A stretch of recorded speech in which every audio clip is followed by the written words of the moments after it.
Neymar মাঝে মাঝে একটু উচ্চাকাঙ্ক্ষী আচরণ করে, অনেক আশা করেছিল যে যাবে বলটা, এভাবে বললেন না, it hurts, Soren. It hurts. একটু পরে দেখবা যে নেইমার ব্যথা পাচ্ছে, জাস্ট ওয়েট ফর ইট।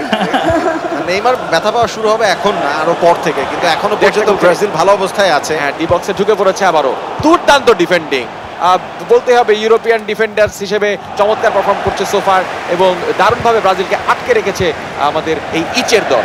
ইচের দলের একটা বড় সুবিধা হচ্ছে তারা খুবই একদমই মানে আল্ট্রা ডিফেন্সিভ একটা টিম, এবং তাদের ফিজিক্যাল এবিলিটি খুব ভালো।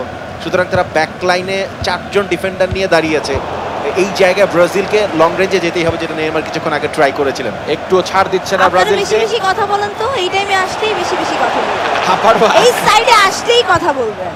এই যে দিঘি বুঝে ফেলেছে যে কমেন্টেটরস কার্ডস বলে একটা বিষয় রয়েছে। দিঘি, এই মুহূর্তে তোমার টিমের স্ট্র্যাটেজি কি? ব্রাজিল কি করতে চায়? 4টা-5টা গোল দিবে নাকি খিচ খেয়ে বসে থাকবে এক কোণায়? না না, 4টা-5টা গোল দিতে হবে না, সুস্থভাবে জিততেই হইব।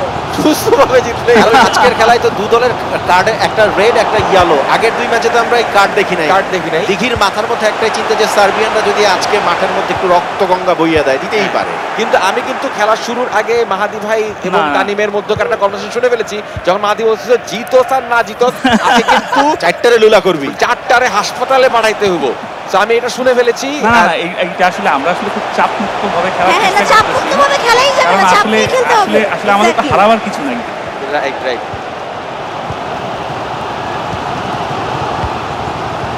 আচ্ছা মাহাদি ভাই, এই আন্ডারডগ আর মানে হটডগের মধ্যে পার্থক্যটা কি? আপনি তো আন্ডারডগ টিম আজকে। আসলে ওইভাবে বলাটা ঠিক হবে না। আমরা যেটা বলতে চাচ্ছি আসলে যে আমরা আসলে ওইভাবে করে নিজেদেরকে এতটা আবার ইয়ে করতে চাই না, অসহায় বোধ করাইতে চাই না। আমরা যেটা হচ্ছে যে আমরা আসলে আমাদের চাপ নেই, আমরা খেলছি চাপমুক্ত ভাবেই, দেখা যাক কি হয়। না না না, কিন্তু মনে মনে কিন্তু আশা করতেছে যে কয়বার বল ওইদিকে যায় মাহাদি ভাইয়ের মনটা একদম এক ধরনের কিন্তু সার্বিয়া তো বল পজিশনে এগিয়ে আছে, অনেকখানি এগিয়ে আছে বল পজিশনে। কিন্তু এরকম একটি ম্যাচেও যে ব্রাজিল পায়ে বল রাখতে পারবে না, এটা অত্যন্ত হতাশার একটি বিষয়। তার জন্য বেশি হতাশা মিডিয়ার সৃষ্টি হোক আর যাই হোক না। এদিকে হেক্সার স্বপ্ন ছোটবেলার থেকে দেখছে দিঘি, সে জবের থেকে ময়না পাখির অভিনয় করেছে, তার আগের থেকে সে স্বপ্ন দেখে আসছে যে ব্রাজিল হেক্সা জিতবে, কিন্তু আজ অবধি হেক্সা ঘরে ফিরল না। যাই হোক, প্রথমার্ধের খেলা প্রায় শেষের দিকে, এখনো পর্যন্ত গোল শূন্য রয়েছে।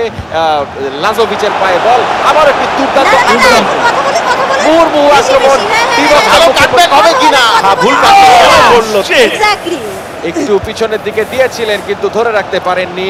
এই ধরনের একটু ছোট ছোট দলের এই সমস্যাটি থাকে মাঝে মাঝে, কোনো ব্যাপার না। অ্যান্টনির পায়ে বল, দুর্দান্ত একটি বল গুছিয়ে এনেছেন। হ্যাঁ, নেইমার জুনিয়রকে খুঁজে পাওয়া গেছে। ভিনিসিয়াসের পায়ে বল, ভিনিসিয়াস লম্বা শটের জন্য বিখ্যাত, লম্বা শট কি তিনি নেবেন নাকি অন্য কোনো প্লেয়ারকে খুঁজছেন? না, এত কুতুর কুতুর করলে হইতো না ভাইয়া। রিয়াল মাদ্রিদের ভিনিসিয়াসের সাথে ব্রাজিলের ভিনিসিয়াসের পার্থক্য আছে, এইটাই অসাধারণ।